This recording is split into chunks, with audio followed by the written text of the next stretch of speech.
recording? Perfect. All right. So, hey, everyone, and welcome back to the Global Chamber AI series. I am stoked to have you join us for today's deep dive into AI's potential for making a real difference in the world. Now, I'm not going to pretend, I'm a big tech whiz. I'm not a tech whiz at all. I'm more of a people person. I'm always fascinated by how we can connect and collaborate to create positive change. But back in early 2023, I was thinking about my AI origin story, and something clicked for me.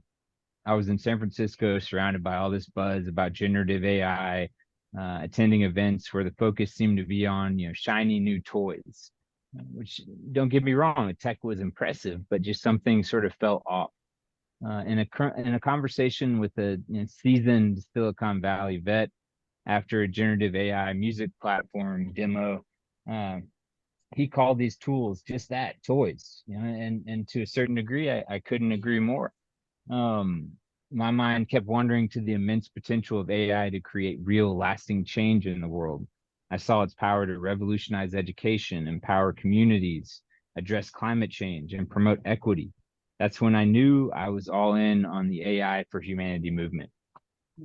But we're not just here to talk about it, we're here to do something about it. That's why today's episode is a unique hackathon experience where y'all will be in 3, maybe 1 breakout room, this room, just led by either all of us or by each of our panelists, where you'll have the chance to brainstorm real-world AI solutions to pressing global challenges using ChatGPT, Google Gemini, or Claude. And to kick things off, we partnered with the awesome folks at the Digital Enterprise Show, Europe's leading event on exponential technologies. They'll share some exciting insights on how AI is transforming industries and shaping our future, and about the event itself. So get ready to be inspired and to connect with a global community of change makers and to unlock the limitless potential of AI for humanity. Now I will hand the mic over to my esteemed colleague, Yuka, and to introduce our special guest from the Digital Enterprise Show. Yuka, the floor is yours. Thank you very, very much, Jacob.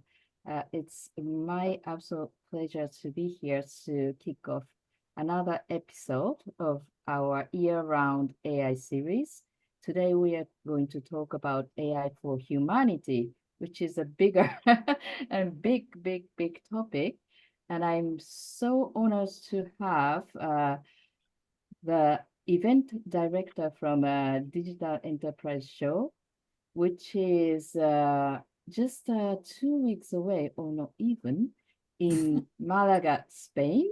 It's a big digital show, and one of the topics we talk about in this event is AI, obviously. And I'm honored to bring one of my esteemed colleague, Amy Ansari from Clear Global, to my roundtable to talk about ethics in AI and AI for humanity. That's the reason why I wanted to do this in this timing, this panel discussion. Thank you very much for coming, everybody. And Sandra, would you mind talking about your event and what is the event and where is it and how we can access to the content? Thank you. Perfect. So thank you, Yuka, for the introduction, and Jacob too for the organization. So I'm Sandra Infante, the event director of Digital Enterprise Show. And this event is one of the leading B2B professional events regarding exponential technologies and ESG. And it is designed to be a multi-specialist event to help any type of organizations from any industry to become more competitive through the use of different technologies. So what we do is a large event that is based in a 360-degree experience where all our participants will be able to reach out and have real business opportunities at the end of it. So it is a really professional event. We're talking about the 8th edition. So the 5 first ones were in Madrid. Now from 2022, we moved the event to Malaga. So as you see in the background, the dates will be from June 11th to 13th next month in the wonderful city of Malaga. probably many of you know already about the city. So this event, we have a very strong claim every year, and it's going to be the guiding thread of everything that will be happening. So as Yuka was mentioning, of course, we have an exponential technology like AI guiding us through everything that will be happening at the event. So feel the exponential technologies makes reference to the challenge that many companies have today in terms of having acquired many technologies over the last years due to the pandemic, the crisis, the wars, etc. And we understand that the challenge today is how to be intelligent in the integration of these technologies within the organizations, but always bearing in mind that we need to put these technologies to our service, to the service of humanity. So as you see, the feel the exponential intelligence in these very humane visual make reference to this. How do we create an event like this? It is an event with more than 17,000 C-level executives that come looking for the next partner, their next technology partner within the event. And we create 3 axes in which to create this 360 experience that I was mentioning. So first of all, if we talk about technology, we have a large showroom where we have more than 400 participating brands, more than 700 innovations. But it's not only about discovering these technologies. What we want basically is to put these industries in the center of our event. So we're talking about the industry of banking, insurance, retail, sorry, I'm like doing the big 360, where we have also everything related to manufacturing, to health, to mobility, to telecommunications, the public sector, entertainment. And what we do is work with this industry to understand their needs and how the technologies can help them be more competitive. In order to do this, we create a super large congress. It's one of the most relevant in Europe. We're talking about an international event where we try to design it in a way that is very easy for any visitor to understand how we can help them directly through this content. So we structure it throughout 8 auditoriums at the same time, so simultaneous auditoriums, and we structure it with industry forums, where we will be understanding specifically what each industry needs, what their challenges are, what their success cases are, and what they need in the future. We do the same thing with tech series, where we go in depth understanding what AI is working on, what cybersecurity is developing, what data, blockchain, and also in a combined way. Let's not forget that AI is embedded in all types of technologies, and their hybrid use is making it much more efficient and really exponentially more competitive.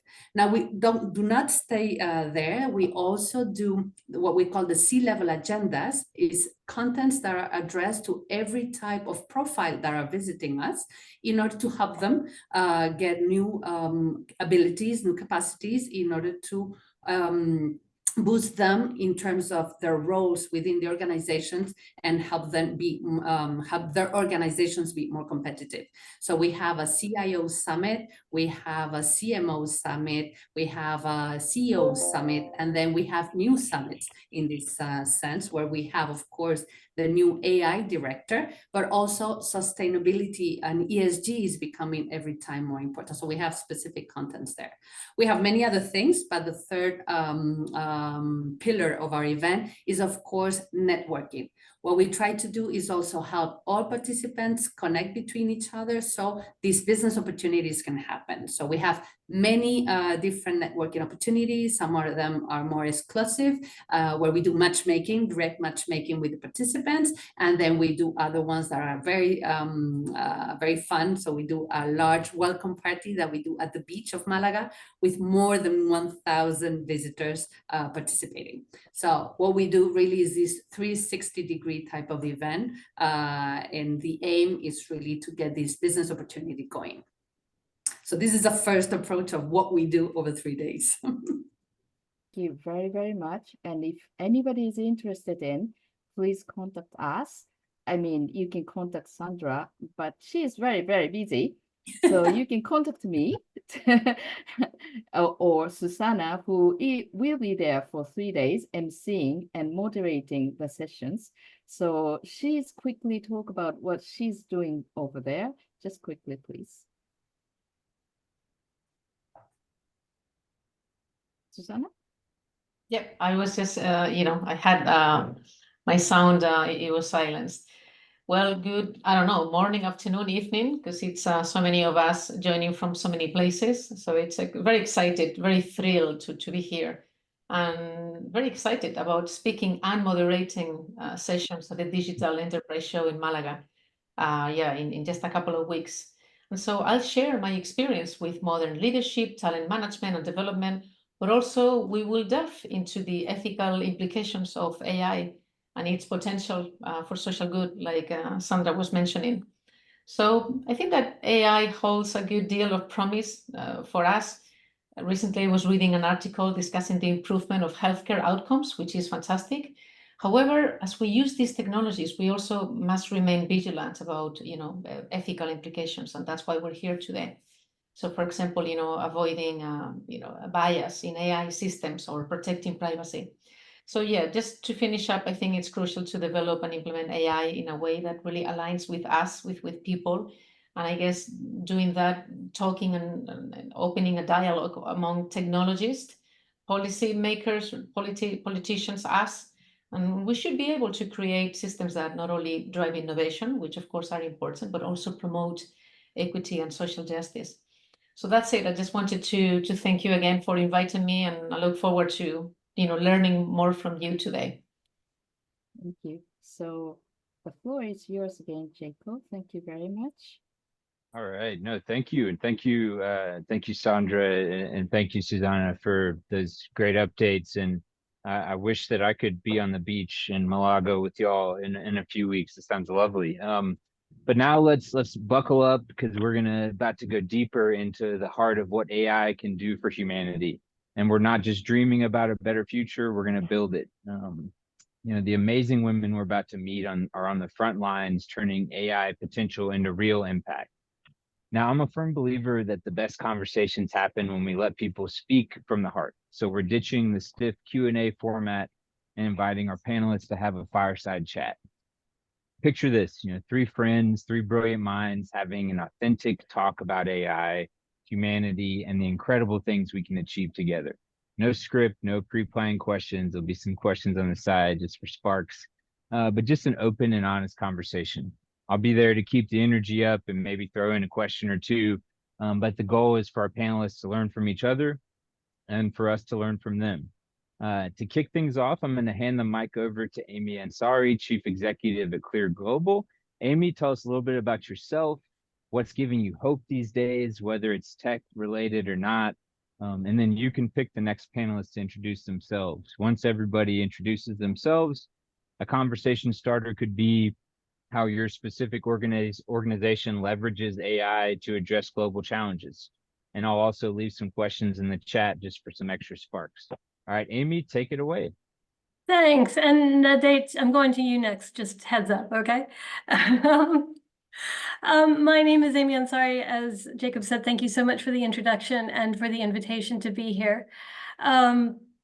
My background is in international development and humanitarian response. So if there was a war or an earthquake or something in the last 20 years, chances are I got sent to do something. Generally provide water and sanitation, food security, livelihood, shelter, something like that.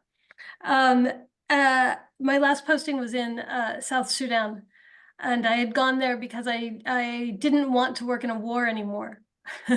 And about 6 months after I got there, a war started. And so I worked in there for a while, and one of the things that happened to me was I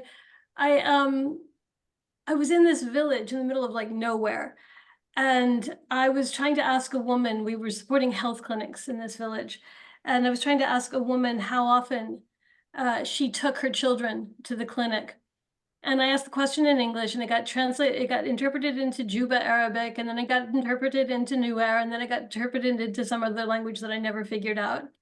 And the woman answered the question, and it came back to me, and the answer was 3 goats. And I thought to myself, there's got to be a better way to do this. And so when I left South Sudan, I found this amazing organization called Translators Without Borders. We're now Clear Global. And what we do is basically we have 3 pillars. One is we do research on what languages people speak where. You might be surprised to hear that there are no maps with geopolitical borders that talk about language. So that's one of the first things we do to try to improve communications amongst from aid workers to affected populations and humanitarian crises, but also governments about healthcare and education. So, it's language mapping, it's what channels of communication do people use, who do they trust, where do they like to get information? So what does that whole ecosystem look like? We then use that information to implement our own programs and to advise others on how to best communicate and listen to people, because our mission is to help people, to support people to get information and be heard, whatever language they speak. So we have a community of over 120,000 linguists working in 200 languages. So we do a lot of translation. We do a full range of language services for humanitarian development communities. But then what the last pillar of what we do is, and this is really where I think this conversation is about language technology. Yuka will know this, but maybe not many others of you will, that artificial intelligence, machine learning, was founded in order to make machines talk like human beings in other languages. It was developed for translation. And so what you've got, we've seen in the last year are large language models that are sort of taking over the world and all the excitement these days. But those large language models are based on technology that was formed to build translation engines. But what you might not realize is that large language models and most of the AI in the world is only useful for about half of the world's population. 3.7 billion people can't get information because of the language they speak, because it's not online, there's no digital presence, there's no language technology. And so that's really the problem we're trying to look at, is how to support people to get information using digital technologies in the right language, in the way that they prefer. What gives me hope is that I think, so while the whole revolution with generative AI has, thrown into question a lot of the work that we do right now, what it has also done is highlight that huge gap in language data between, the countries with power and, the people who speak languages of power and the people who don't speak languages of power. And it's no coincidence that those are the very same people that are the poorest in the world. So I think what I've seen is a lot more interest in developing a language technology in low resource languages. So that's what gives me hope. I don't know, that was probably a long way of saying what I tried to say, but I'll hand over to Nadit.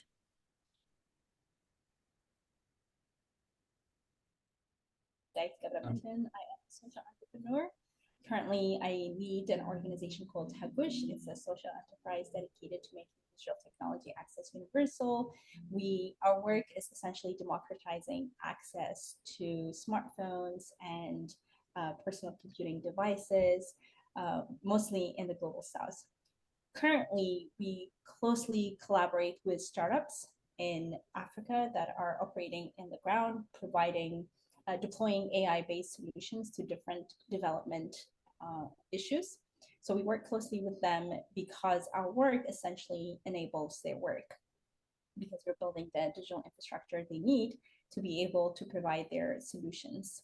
So a concrete example, our first solution to the problem of access to digital devices is a financing program we call Pay Later. It is essentially microfinance, but targeted specifically to making sure that people have access to digital technologies.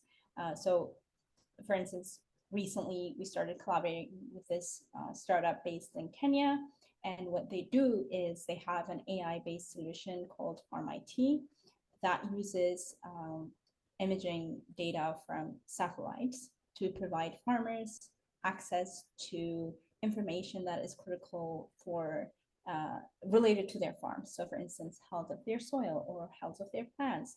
And that information leads to the farmers having increased yield, agricultural yield, because they're able to use that information to be strategic about their inputs when they're doing their farming. So it increases their output, their yield, and increases their income.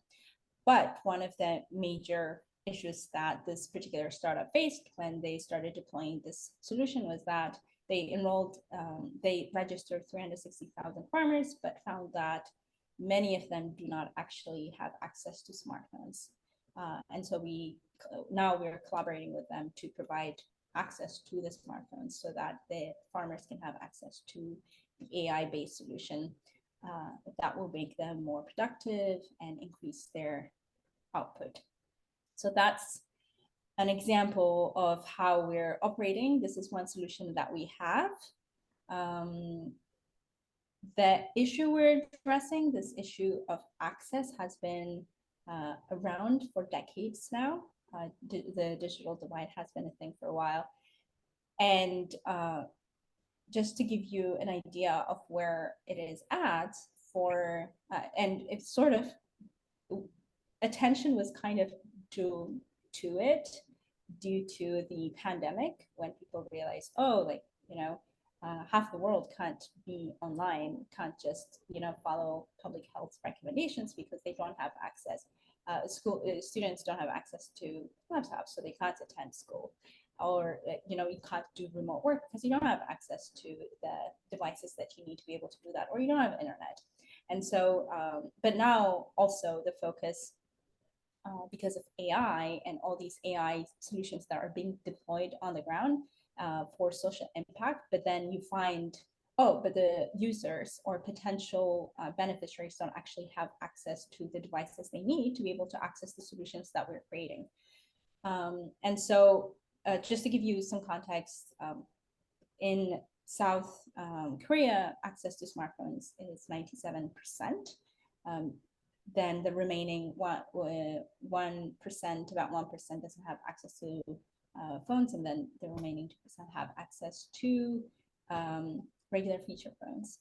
Compare that to Nigeria, where only 47% have access to smartphone. The remaining 10% do not have access to phones at all. Then the remaining have access to feature phones. And this is for smartphones. And then it's the data is much stark for access to computing devices, because in certain places, access to a computer could amount to your annual income or more. So for instance, in Ethiopia, if you wanted to get a laptop that would cost $300 or $400 in the US, there it would be about $1,800. The median income annual is $1,900. And so it's just, the math does not work there. And then even if we say, okay, so things are expensive, people then maybe get access to credit, then a lot of people are unbanked. And then even when they're banked, banks have requirements such as you have to have, a source of income that is regular and steady. And in a continent like Africa, where a lot of people have informal jobs, how is that going to be a thing that people can fulfill? So anyways, so we are addressing that problem, and by addressing that problem, we are and working closely with startups that are deploying AI-based solutions, we are amplifying their impact in across the Sustainable Development Goals, ranging from access, decreasing poverty, increasing food security, contributing to climate action, increasing access to finance, employment, education, etc. So that is what we're doing at Hagush. And then what gives me hope, I think human beings in general, even though we are so awful at many things, we are also very good at coming up with solutions. So yeah, I think we have the potential to create solutions to really complex societal problems. So humans, give me hope. Awesome, And then awesome. I will, the next person. Yeah, Elizabeth. And then after, I'm going to put the questions in the chat. And so like Elizabeth, after you introduce yourself and tell everyone about your work and what you're excited about, like I figured we can just go in and just with our timing and the number of people, we'll I'm putting my teacher hat on and adapting as we go. We'll have more of a whole group discussion and work where we'll bring everybody in and come up with some good solutions. So Elizabeth, so glad to have you here. Please introduce yourself to everyone. Well, thank you for inviting me, and I'm very honored to be in this panel, which I feel surrounded by incredible professional people and very, very useful indeed, and to be on the ground. So congratulations to all these these great women. I come from a completely different background because I'm an art expert, but I've been driven by a very stupid question for many years, which is, why is art not as popular than music? And because of this question, which of course I can answer for hours, but I basically decided that I wanted to democratize really art by bringing art to everybody. There were different ways to do it. I've been copying the music industry. So what the music industry did with radio, I did it with TV and satellites. And what they do today with Spotify, I have a streaming platform which shows only art films, which is a kind of Netflix for art. So that's for you. You can all see it. It's called Icono TV, and you can download the app at home and enjoy it. What is really fun is that we didn't want to show only contemporary art. We wanted also people to have an art experience with old masters. So we invented a new format, which we call slow art films, which basically take your eyes by the hand and we dive into a painting, which becomes a visual storytelling or visual trip. The fun thing about it is that during the pandemic, we've been reached out by the WHO, which says that our films are doing something to the people. And we've been discovering that our films indeed lower almost instantly the cortisol level of the stressful people or anxious people. So we are aiming to bring playlists to dedicated screens in hospital rooms. But I just came back now from a conference and a fair for airlines who are all desperate for looking at how to also, get into stress management. So that's for the health part. This is still completely 100% digital, but my AI part, which I think this is what Jacob wanted me to talk about, which is still in the making, is that I'm fascinated and I'm part of Catalyst 2030. It is where we met with Jacob. So I'm interested in everything which has to do with all the SDGs, of course. And specifically, I fell into the big pot of climate change. And since 2015, when climate change was in Paris, I discovered that it was probably the first COP, which was really asking people from the art world to come up with some ideas. And they did ask museums to come up with, exhibitions, or they did commission specific works to artists, and it was quite successful. In parallel, I did propose them to create an open call for what we call video artists. Video artists are very special artists because they do art only with a camera, but they do not do any, interviews or documentaries or things like this. It's really a pure work of art. And since that year, I've been organizing these open calls. Since 3 years, we show them also at the COP itself. We stream them, and because they're so beautiful and impactful, they basically tell you a visual story, which aims to support what the scientists are trying to do. And it's this idea that if we are in the catastrophe we are now when we talk about climate change, I think it's unfortunately, and they didn't do it on purpose, because of the scientists, because the scientists don't know how to tell a story. The scientists are fantastic in their research and giving data and telling us, you know, where we're going, but it doesn't talk to anybody, obviously, because none of us are doing anything about it. So this is why I thought that art could maybe help. Artists could help, and there are more and more, because, you know, when we started in 2015, we were having only something like 50 artists who came up. Today, we have an average of 1,800 every year. We're having more and more fantastic works. You can see some of them on our channel and platform. But it was still not enough. And this is where I thought, okay, let's do a new format for social media. Because what I discovered in all my discussions with the artist, or anyone else, is that 99% of people under 35 years old, they have no idea what the COP is. So I'm not saying it's absolutely, you know, necessary to know what the COP is, but it shows that they are, there is some news, it doesn't reach them. And the main reason is that the COP, you hear about it when you read newspapers, listen to radio, or watch TV. So as young people don't have access and don't want to have access, whatever they're right or not, that's not the purpose. But they are not having access to these media, meaning they have no idea what's really going on. And so we decided with my team to come up with a format which would be adapted to what they want, which are shorts, 60 seconds, break down everything, ask artists to come up with metaphors and everything what scientists are trying to tell us, and break down all the you know, the system, and details to explain to us in these little shorts what it is.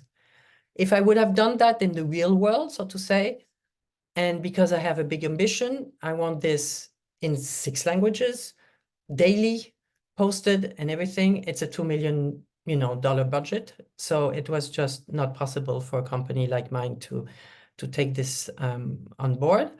We could have done it technically, but it's just a lot of money. So this is where AI was the perfect solution. So since 6 months, or even a bit more, I dive into AI completely. I know how to use it. I know what to do with it in every level, whatever it is, imagery or text, and everything. And we are now building a little army of AI avatars, which are going to make everybody, I hope, smile a bit. But these avatars are going to be very serious. So it's going to really maybe disturb people.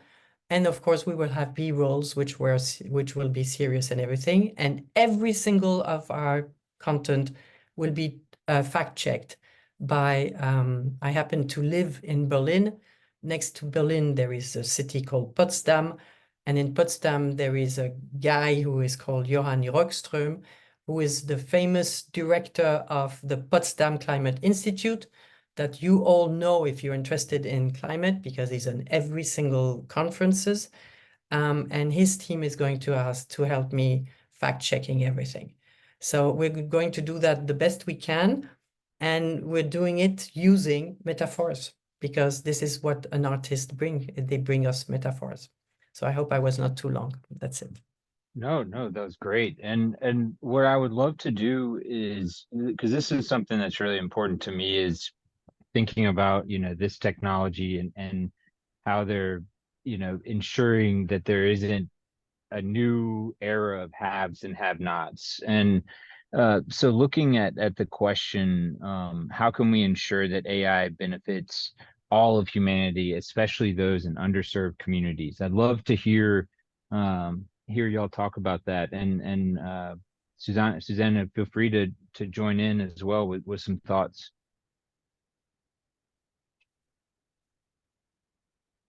And if I may just jump in, I would just say that AI is at a stage today which makes people freak out for a bad reason, because news are very good at highlighting the bad reasons. yes, we are surrounded by fake news. Yes, the fake news are not nice. They're, not only fake, but they're bad. But what I'm trying to do, for example, here is to use the fake news technology, because it's exactly what we're doing, but for something good. So that's one thing. And there was a comment in the side saying that AI is going to take our jobs and then we will spend our lives on holidays. I don't think so, but not at all. I think it's going to, yes, probably it will take some jobs, like everything since the beginning of humanity. Each time we come with something new, yes, it takes the job or it changes the job. I think it's going to finally make people be who they want to be and excel in what they want to be and find what the Simon Sinek would say, find their why. And I think they need the time to find their why. And yes, if we can arrive in a universal income, well done. But I don't see anybody in the world spending their time doing only holidays, because we're not done for that. Yes, we need holidays from time to time, but we need to fulfill something and to serve. And I think that will give the time to have better human beings. So this is my optimism, so to say. Maybe utopia, but this is what I believe. But that's a really great point. And then I'll just throw back to the panel of finding your why, and like that AI for humanity. If you can allow people to find their purpose and discover their why, that is a transformative impact in and of itself. So yeah, let's keep talking about this. What are some other thoughts? So, well, first, Elizabeth, outstanding. I am sure that everyone agrees with me. I was absolutely have loved your intervention. Very insightful, very interesting. Today I was, in one session with one client, and we were talking about ChatGPT and the use for his work. It was like a training session. And he says to me, Susanna, can I ask you something not related to work? I said, absolutely. And he said, I've got two children, as you know. One is 1 year old, the other is 3. They copy everything I do. So if I'm on the mobile, said, are they using the mobile? I said, no, not yet. I said, okay, because they should not use the mobile for many years. And it's like, no, but I am thinking, what happens if later, as you know, they need a laptop for school? I said, yeah, it's the same. It was an international, I said, yeah, also in Spain. He said, well, I'm thinking, what if my son has a problem with a maid, and instead of coming to me or my wife to talk about it, or to the professor, goes ask ChatGPT, oh, I've got this problem, what do I do? I said, what is he going to answer? I said, let's check. And we did. And what ChatGPT answered wasn't go talk to the professor or have you spoken to your daddy or mommy or something. It was like, oh yeah, let me help you. So I started giving good advice, even though we mentioned I am in a school and one maid hit me. So he was raising many concerns. He wasn't concerned about losing his job. He understands that he's in finance, that he just needs to learn. But it is true that there is so much education that we all need to undergo in terms of the use for us, for our children, for everybody at work, at home, because it's been done the opposite, no? Suddenly we all have access. Like anyone has access for free to ChatGPT 3, for example, but we haven't been educated or informed. So yeah, there is fear. There's also excitement, like I mentioned. There are a lot of good things that we can do, obviously. But yeah, I just wanted to share that. I don't know, what are your thoughts? Hopefully that was interesting for you. Yeah. I think if I jump again, because as you can see, I'm passionate about that. But I think that remember when, okay, you're younger than me, but when I was a kid, we came at school with the invention of calculators, and everybody was freaking out for just a calculator. Today, you can come at the exam with a calculator. Then there was the drama with internet. Internet is going to kill everything. We had that 25 years ago. So we're having exactly the same crisis now. It's just an evolution. It's nothing else.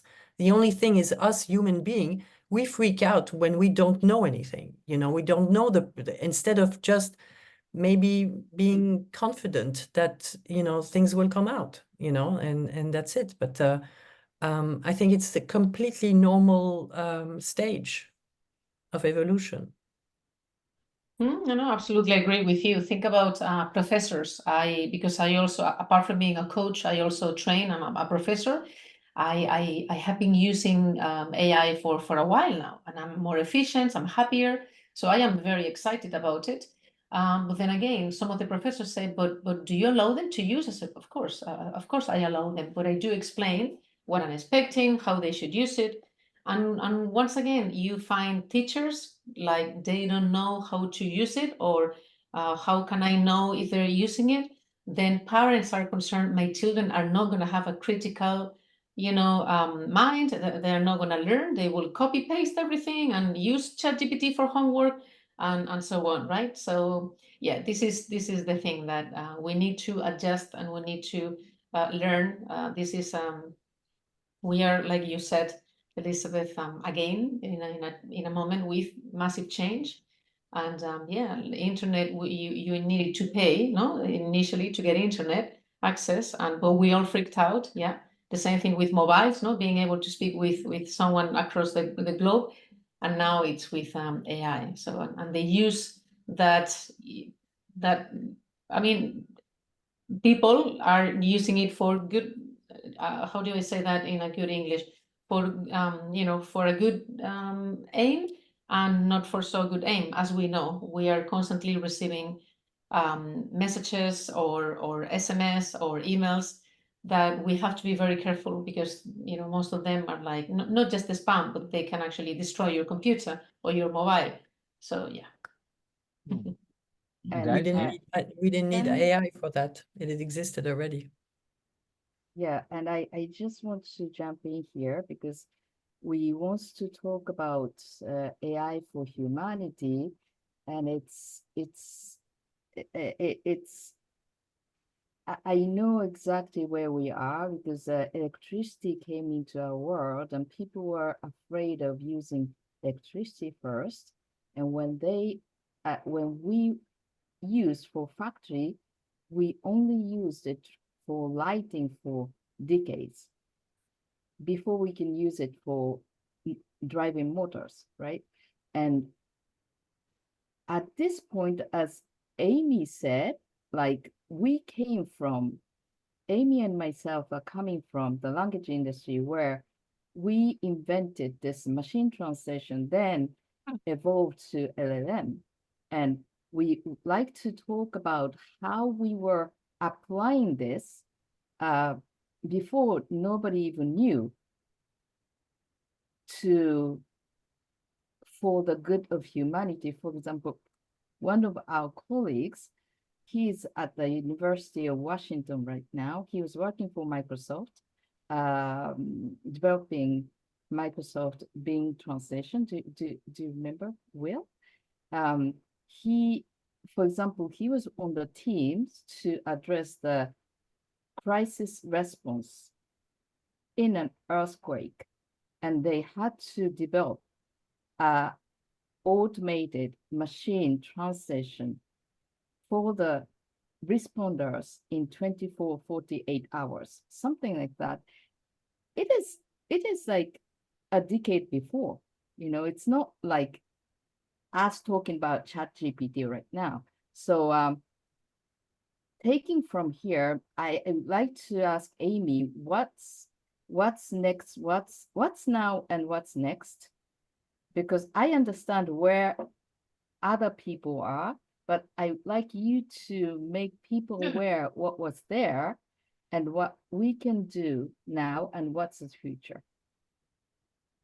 Talking about AI for humanity. Nade, did you want to jump in first, though? Okay, so it may not be directly related to this particular thing, but I was just going to add that the whole issue is, AI is here to take our jobs. Like Elizabeth said, this is just part of, evolution. We'll always get new technologies, and people will definitely freak out. Coming from the social impact, social entrepreneur space, I do believe that there is no lack of things to do. because we live in societies where there is just so much dysfunction. And so there's always going to be problems that need to be fixed, at least from that perspective. There are plenty of jobs that can be created, even though, we will lose a number of jobs. The other thing related to that I wanted to say was just this idea of, this is very exciting. We are at an exciting moment in time with the whole AI thing. I do think there's obviously reason for concern with some of the risks. I recently read this article about how humans are, well, it starts off by saying humans are spectacularly bad at predicting the direction of new technology, how it's going to evolve, and the risks that come with that. And what they were trying to say, so they gave an example. For instance, Einstein was not able to foresee that nuclear energy was going to be a thing. 10 years before it became a thing, he said something like, there's no indication that this will exist. And then 10 years later, nuclear energy became a thing. And so while I generally disagree with the article about, I don't think with AI, we're able to see some of the risks. Basically, we're able to see some of the risks, and we can try to do something about them. Because with what happened with social media and Facebook, Twitter, Instagram, and things like that, I think one risk that we can be sure will come our way is with AI is this: if a misalignment happens between what the companies, for instance, OpenAI's economic incentives, if those economic incentives diverge from what is good for society, then obviously there will be harm at the end of that, which is what happened with Facebook, Amazon, Google. They all started out with very grand, objectives of connecting humanity and improving access to information and all of that. But then once the economic incentives diverged from what was good for humanity, then we started seeing the negative impacts. And they're not minor impacts to our children are going through, mental health challenges because of it and things like that. And so being excited, but also mindful of potential risks that will come our way, and then planning for them. They just wanted to add that. Thank you. And over to you, Amy. Yeah. Yeah, or identifying what those risks are before they come to fruition. So, in the world of language technology, and Yuka, I heard your question, I'm getting there.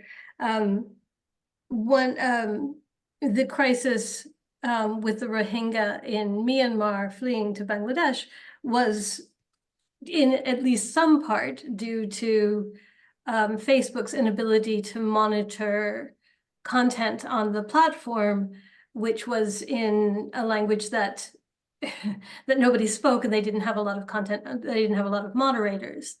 And a function of that is, of course, that they haven't developed language technology around that, so that it's very, very hard to monitor all of that content. And so, this is perfectly predictable. Our organization and many others warned them about this, and they decided that it was too expensive and too much to do it. Now, however, and this is getting into Yuka's question, where is it going? With the advancements in language technology in the last couple of years, building machine translation or now speech recognition in low resource languages is perfectly possible. It does cost, but it's not millions of dollars. We're building this. We built a speech recognition system to support farmers in rural India to get information on climate change, for not $1 million. That one was particularly low cost for lots of other reasons, but we can do that now already, and that comes with risks that hopefully we're identifying before they come to fruition. But yeah, I think Yuka, if you want to know where I see language technology, particularly for humanity going, it's in speech recognition, and particularly in languages that are not supported by big tech. Yeah. Does anybody want anything? I have Yeah. something. Yeah. Any final thoughts or any questions from the guests? Maybe one question. Hey Jacob, it's Emmy Hutton. How are you? Can you hear me okay? Yes, Emmy. Thank you. Hi everyone. It's really great to hear all this conversations and about AI. I actually particularly work for a software company, really on a daily basis, working on the AI-based test model projects. One of my really big focus, it's also like the personal mission, is to really increase and include web access, like a digital accessibility for people who are in disabilities. So, the series in the AI with the humanities really, of course, there is a disadvantage about using AI, but also like an open up a lot of things. Like I know we talked about the jobs and things where I volunteer for people, the group of people who are completely blind or low visions and have a really, like say 5% of vision ability.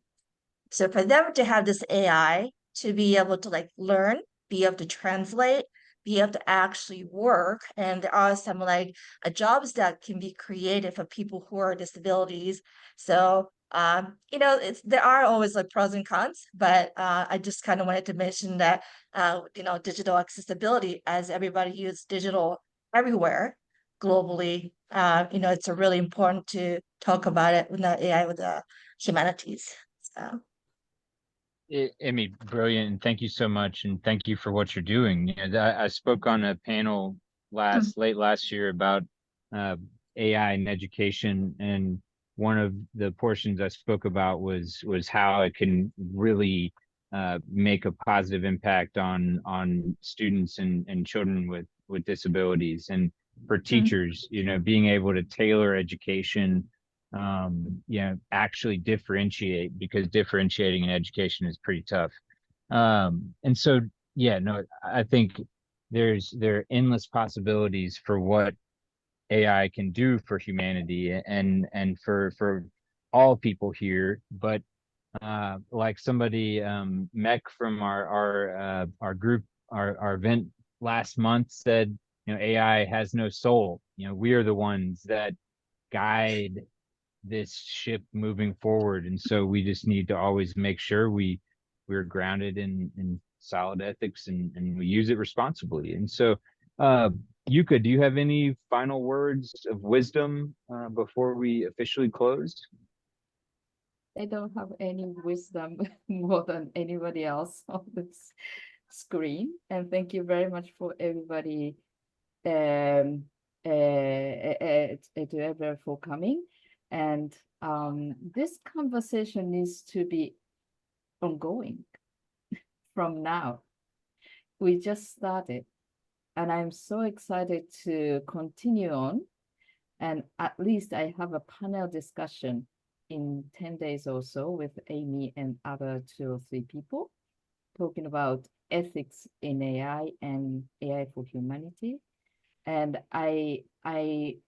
I'm so grateful for everybody who came here, Elizabeth and Nadine, sorry, and Susanna and Sandra and everybody else. This needs to be ongoing. So let's connect online. Let's connect on LinkedIn online, and let's keep them going. Thank you, Yuka. And Cedric, yeah, so you have your hand raised. You have some closing words or a question? Firstly, I just want to say I'm immigrating to Germany in November. And Elizabeth, you've taught me I need to keep my sense of humor in check. Oh, yeah, about the taking our jobs joke, yeah. But I think that AI definitely has lots of potential. I'm with Nadate. Sorry, I struggle to pronounce your name, but I'm also in the social entrepreneurship scene. I'm busy doing my master's in that now, but I think there's much potential for that. because I was discussing with someone recently about the problem with social entrepreneurship in South Africa is the fractured society and people that want to claim they're doing more, and with dividing the money and whatever. And I think this is where AI can play a pivotal role in financial distribution and stuff like that. In a social entrepreneurship scenario. Awesome. Yeah, Cedric, I agree. It's why I call this generative AI, or a lot of this technology, sort of an optimization phoenix. I think it's going to optimize so many sectors and systems. Just needs to be guided by light and responsibility and ethics. But yes, thank you, everyone. Thank you to our panelists. Thank you to our special guests. Thank you, Yuka. Thank you, Global Chamber. I appreciate all of y'all for being here and being able to adapt and be flexible. And I want to wish you all an excellent day and an even better weekend. And I will see y'all next month. Thank you. Thank you. Thank everybody. you. Have a nice Bye, weekend. Thanks, everybody. Thank Bye. you. Bye. Bye.